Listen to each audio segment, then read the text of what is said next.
Well, Mr. President, sir, ni mzuri tuongee ukweli. Yes. There's one problem with you, Mr. President. Haunanga huruma. You are not empathetic. Na hii ni kitu imekasirisha watu wengi, Mr. President. Na hii shida yote ilianza ile time ya floods. Remember time ya floods? Wakati watu walikuwa wanateseka, you never even said a word. A week later on, we saw you on a private plane to the US, carrying all sorts of people, unnecessary people to the US. Hapo ndo shida ikaanza. You never said a word. Ukirudi bado nyumbani, tukaanza mambo ya reject the finance bill, kanyamaza tu, ukaona tunaenda maandamano. You never said a word until watu wakaanza kuuliwa. That's when you decided to reject the finance bill. Mr. President, surely mbona huo unanyamaza alafu unapenda uongo sana? Unaona tu vitu vinafanyika when it gets out of hand, alafu unaanza kuongea. Saizi kuna watu wanazika watoto wao saizi vile tunaongea. Saizi hata kuna rafiki yangu saizi anazikwa saizi. Ni matanga, hii wiki imekuwa ni matanga sababu ya maandamano. But you're here thinking about the economy. You're not even sympathetic to the families. Uja mention hata jina mtu mmoja. Kuna swali pia niliona umejibu kusema about Rongai. You asked us, kila mtu kwa hii space wanatoka from different regions in Nairobi in Kenya. Yeah. Rongai, people are killed. Githurai, people are killed. However, the information received, unadhani they tell you only one person was killed. Okay, that's a life too. They do not feed you. They do not feed you the actual information. So you are just weighing the deaths of people, the number of people. You just tonight Kindiki was saying people are not killed. He was not aware. People are not abducted. We are just arrested. Some of us were arrested, and your excuse is that the police unit is an independent body.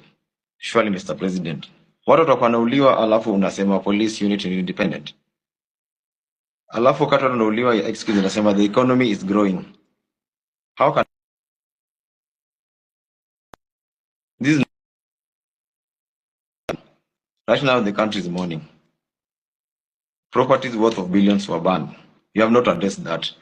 All you think about is the foreign policy and the economic status of the country, not about the livelihood of the common mananchi. Surely, Mr. President, we need you to be with you. Be empathetic. Your government should be empathetic. You should stop this issue of police brutality. That's what we want right now. Personally, the police came to my house at 3 a.m. They broke into my house. They refused to identify themselves, and that was it. We were abducted. It was like kidnapping. Hii mambo mimi sikumbuki, nilikuwa nadhani mambo ya movie. Mr. President, tulishikwa, tukapigwa. They even stole some stuff from our house. Imagine askari anakuja, ako na bunduki anaingia kwa nyumba, ako na mask, 12 of them with 12 cars arresting a single guy, an armed citizen. Alafu ukimwambia mbona anakuja kushika, anakupiga. In the meantime bado anachukua vitu kwa nyumba yako. Unapelekwa place fulani hata ujini wapi, not even a police station. When my friends were reporting the issue to the police station, they are not even aware. For my case, they even went to Parkland police station. That's where I was arrested. The OCPD told the guys, we know about this thing, but will not take any action. Meaning it was very criminal. The OCPD, Parkland police station OCPD, deputy OCPD was very much aware what was going on. We were not booked in any single police station. We were taking a certain house. I think it was a safe house or something. I was blindfolded. Some guys were blindfolded for like 12 hours. Surely, Mr. President, are we in a terrorist country? We just want you to answer that. Okay. This is why we're in this space. Thank you very much, my friend. I regret your situation. If that is the kind of treatment you have gone through, I apologize. And I will take action in this manner. No Kenya. And I made a commitment to the people of Kenya that there will be no extrajudicial killing. There will be no River Yala. There will be no, we used to have 20, 30 bodies in the Bayala. When I came into office, I said nothing of that is ever going to happen. And I want to promise the people of Kenya that that will not happen under my watch. However, I have had the kind of horror you have gone through. That is not right. What I will do after this engagement, I would like, I don't know, in a very secretive way, if you can send me the details of what happened, I will be able to take action, because you don't deserve the kind of treatment that you went through. Let me also say the following. You have talked about empathy. Maybe, people are born differently. Maybe we empathize in different ways. For the case of the floods, I even convened a whole cabinet meeting to just respond to that matter of floods. 3 cabinet meetings. My minister was on the ground. I was myself in Kiamaiko, in person. I came there in Kiamaiko. And for the first time, my brother, for the first time, normally when people are removed from places, they are brutalized. They are removed and nobody cares about where they go. Nobody cares about what happens to them. For the first time in the history of Kenya, I made sure that every Kenyan who was living in the riparian reserve was given money for alternative accommodation. We paid every Kenyan who left that place 10,000 shillings to be able to relocate away from the danger of the floods that were on the river. I mean, it was the best that I could do in that circumstance. And I promised them that under our housing program, because we now have their list, under our housing program, we are going to consider them the first beneficiaries of our social housing program. I made that commitment in public. If you ask our peers for housing, they already have the data on these Kenyans who were removed from the riparian reserve, who had to be relocated for their own safety. For your information, we lost many Kenyans who were sleeping there, but they were carried by the floods. And it was the best thing that I could do. I went there in person. My minister was there consistently. I had 3 different cabinet meetings to attend the issue. We committed close to 400 million to make sure that those Kenyans who were in that situation were attended to. Maybe it wasn't enough. Maybe I should have done more. Maybe then I should apologize for not doing more. But to the best of my ability, it is the first time the government of Kenya is providing money to relocate people who have been affected in situations like the one in the flood. We can't hear you. You're done. He's done. Omondi. Okay, one last question. One last question before I give somebody the mic. I'm seeing several questions flowing to me. It's also mine. I'm made to understand there's a bill on your table about the IBC reconstitution. I'm wondering how long should this be? Or rather question would be, was it a deliberate not to assign the bill so that when your people, the people that are guiding you, people that cannot listen to us, when you want to try to send them home, we cannot because there's no IBC commission that's in place. So what is about IBC? Because personally, I come from Nyanza, and my home MP is at Andi. But if I was coming from Nairobi or somewhere and surrounding, the MPs that really need to go home, and the law that there is no IBC to be able to do this. Because they have been arrogant, playing catch. Parliament just passed the bill. It has found its way to my office. And I want to tell you, I will be expeditious. It will not go beyond Tuesday, and the bill will be signed and gazetted so that we can proceed with the process. I am just keeping it within the law. Thank you. Thank you.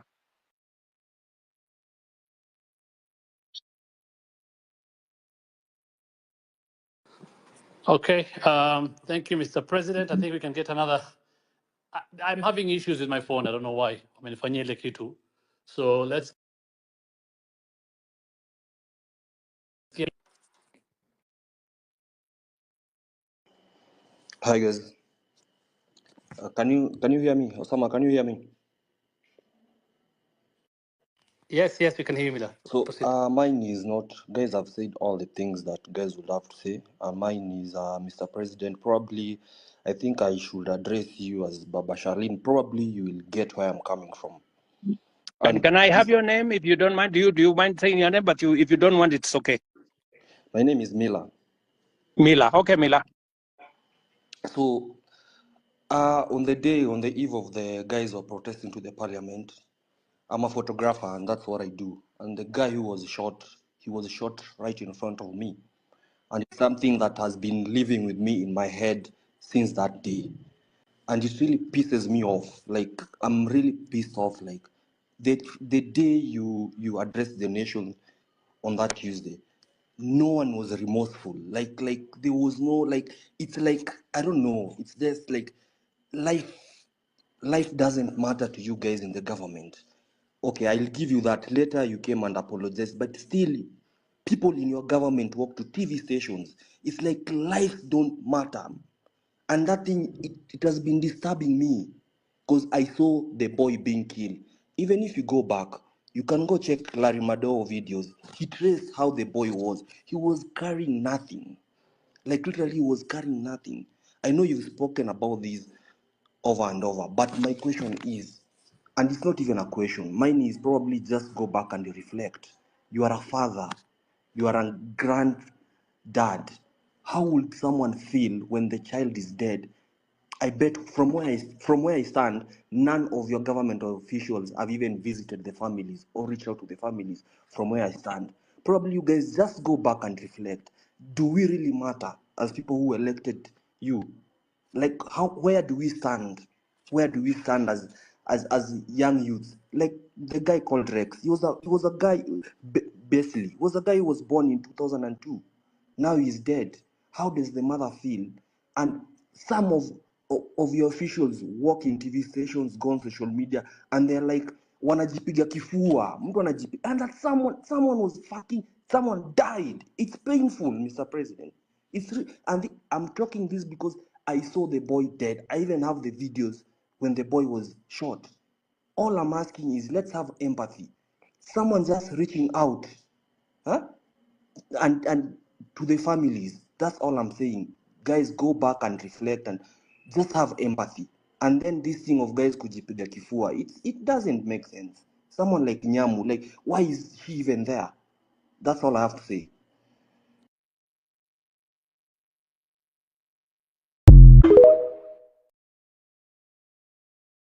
Kuna mse fulani ameambia tu Ruto ukweli. Hebu sikia hii. Daktari William Ruto, Commander-in-Chief of the Defense Forces, stop lying to yourself. Stop turning a blind eye. Stop assuming that we are being sponsored. Stop assuming that kuna watu wanatufund. Stop assuming that we are being bankroll. Hakuna mtu anatubankroll. Tumekaa chini, tumeona hakuna mahali mnatupeleka na hii serikali yako, and that's why we are on the street. Hii mambo ya kushindanga kutupigisha PR hadithi hapa na pale kila siku, Mr. President, tumechoka. We are tired, Mr. President. Gen Z na millennials tumeshikana. Na ukicheza utakuwa the first time president in our history. Utaenda nyumbani. So here's President Ruto's reaction to the experts that he has just had with Kenyans. Listening to the feedback today on X, I think I have gone home with, I need to listen more. I need more empathy. And my administration needs more empathy. And I have heard you say loudly, more action. And therefore, this is very rich and wealthy feedback coming from you guys. I want to thank you very much for the feedback that I have got from you and for the engagement we've had this afternoon. It was a great moment of Kenyans engaging openly, robustly, and without a no holds barred engagement.